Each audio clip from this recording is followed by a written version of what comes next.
Welcome to our gold market analysis for January 3rd, 2026. We're diving deep into the macro and technical data.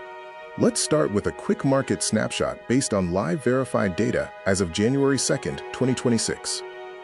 The gold spot price per ounce is currently at $4,330.50, reflecting a daily change of approximately plus 0.46%. While the market is closed, gold is easing back from the record highs seen throughout 2025. The US dollar index is slightly up at around 98.4. Now let's look at the high-impact news drivers influencing the gold market today.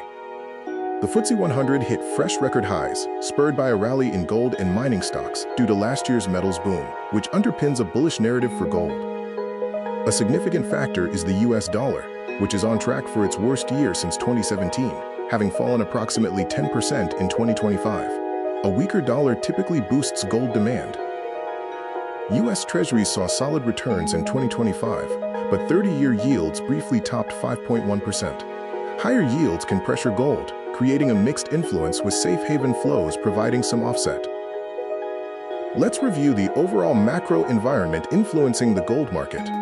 Sentiment is tilted towards safe haven assets following gold's strong rally. Ongoing geopolitical tensions ensure that safe haven demand remains consistently high.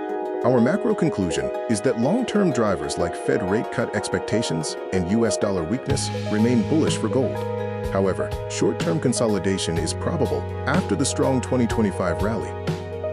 Moving into the technical analysis, we will examine the current price structure and key levels. The daily trend for gold remains intact in an uptrend, but we are seeing a pullback from the late December record highs.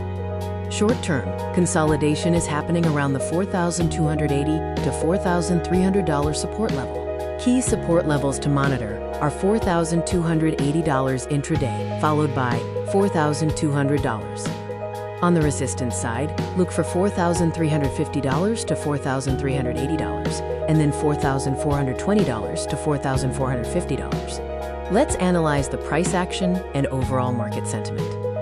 Momentum indicators, like the RSI, are around neutral. Volume is lower than the December surge, which indicates consolidation rather than a strong breakout. Market sentiment is cautiously constructive. There's visible profit-taking after the recent rally, and thin holiday-induced liquidity is keeping trading in a tight range. Here is the final gold bias from a senior financial analyst perspective. The final bias is neutral bullish. Gold is pulling back after a historic rally, but the strong fundamentals, including Fed easing expectations and dollar weakness, remain supportive. The key level to watch remains the $4,280 support. A sustained break above $4,380 would resume the bull trend. Please remember that this content is for informational purposes only and is not financial advice.